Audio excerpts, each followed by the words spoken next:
And so now, as promised, I want to offer you a teaching from the chapters of this week's Torah portion, which is called Mishpatim.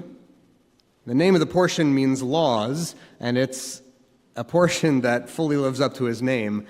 This section of the Torah contains dozens and dozens of laws spinning out in rapid succession, one after the other after the other. The densely packed prose of the portion delivers so many legal directives that in this one weekly portion alone, we can trace the roots of literally countless volumes of religious law that are still in effect in Jewish life today. The roots of Jewish law about abortion and capital punishment, about torts and damages and negligence and liability, medical ethics and estate law, family law, predatory lending, sustainable agriculture. In subsequent Jewish history, just about every verse of this portion will come to sprout forests of laws and customs for the Jewish people. But there's one exception. Exodus 23, verse 5. When you see your enemy's donkey struggling under a burden, you will hesitate to help lift it up, but nevertheless you must help him raise it. That poor donkey never goes on to give rise to such extensive commentary and observance in Jewish law as do the other verses around it. Or so I thought. I want to read to you a section of a letter that I got just a couple of days ago. The letter was sent not just to me, but actually to all Jewish clergy in Greater Houston. So here's just a part of the letter. It says, "We offer these words of support to the Jewish community in Houston who've seen a rise in anti-Semitism through bomb threats and vandalism and hate speech. These despicable acts do not represent the fabric of our city, state, or nation. We stand next to you, saddened and shocked by the actions of those who have not had a chance to learn about you, your families, and your faith. Please know that our community continues to and will always stand with you and your families against anti-Semitism. We will not allow the seeds of hate to sprout in our city without fierce resistance.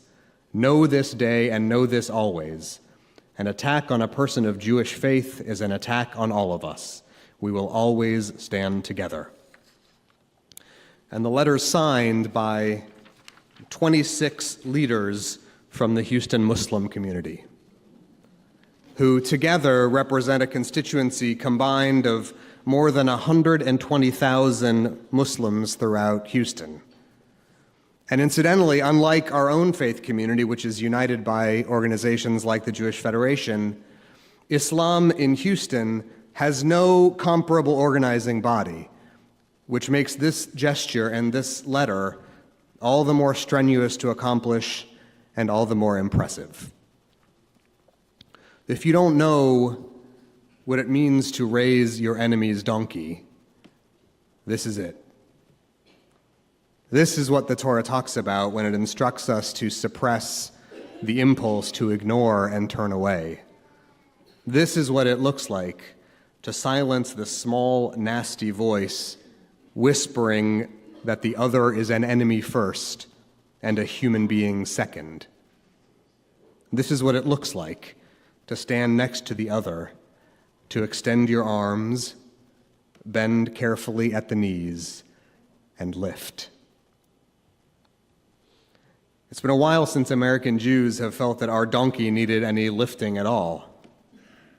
Across the generations that we've spent in this country, over the past, we have conscientiously exercised the muscles that lift up and protect and sustain so that we can carry our own burdens. But the burden has felt a little heavier lately. And when it does, it's really nice to have an offer to help. Because sometimes we need help. Help to chase away the voices that threaten us from the other end of the phone. Help to scrub away the hate speech written on walls and buildings, help to prosecute those who would do us harm. American Jews have always felt at home in America. But when our donkey struggles, it's nice to have access to an ancient wisdom that points out the necessity that neighbors help each other carry the things that weigh them down. These are the times that we remember the blessing of our friends. I'm thankful for my Christian colleagues. I'm thankful for the two pastors who sat in those chairs 1 week ago, not because they're Shomer Shabbos, but because their faith told them to remind us that they stand nearby. I'm thankful for the letters to the editor, the commenters phoning in to radio talk shows to express their horror when minority communities, of which they are not a part, are targeted for harassment and violence. I'm thankful for emails like the one I got from an old friend just this week, who writes, "I want to let you know that I'm angry and sad and taking this aggression personally. As a guy who's never experienced being a minority or being cast as a scapegoat, it scares me to try to think of how you might be taking this. Please let me know if there's anything I can do to help you. I feel the need to reach across religion to support good as a fellow human, American, and friend." If you don't think that today the laws and instructions of our Torah are alive and relevant and yanking at your sleeve for attention, then you're not paying attention. We may not have donkeys anymore, but we certainly have burdens. And we feel the weight every day of the questions about who our enemies are and who are our friends. These aren't always comfortable times to be American Jews. These are times of heightened anxiety and head-on-a-swivel vigilance. These are times of security briefings and ID checks and double confirmations to make sure that your homes and families and places of worship stay safe. And these are times that our friends matter a lot. Thankfully, we Jews have gotten good at taking care of ourselves. We've done a remarkable job of ensuring that our security and longevity will be protected to the best of our ability, and we deserve to feel good about that.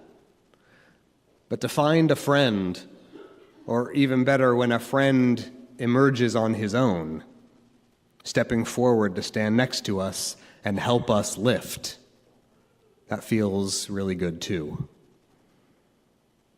And gestures of availability and concern from our friends isn't valuable just because it feels good. It's valuable because it is holy. It's valuable because it assumes a humble posture, arms outstretched, back braced for the weight that is Torah incarnate. It assumes a posture like all of the rest of this week's portion's sacred choreography. The devoted and compassionate gestures of friendship allow us to adjust comfortably when the earth shifts beneath us. And like all seismic events, those shifts can bring shining truths tumbling up to the surface and into our hands. Today, our Torah speaks to us still. It commands us, and it asks of us. We are blessed with great friends, it says. Do we see them? Our helpers appeared when we needed them, it says. Will we offer help when we see another struggling?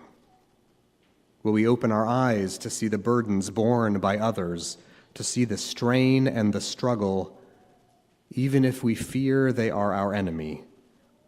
And will we come forward and station ourselves next to them? Will we roll up our sleeves? Will we come forward and stand next to them bravely, Despite the voices trying to convince us it would be so much easier not to help. Will we, my friends, take our places? Will we bend at the knees, reach out our arms, and lift? Shabbat Shalom.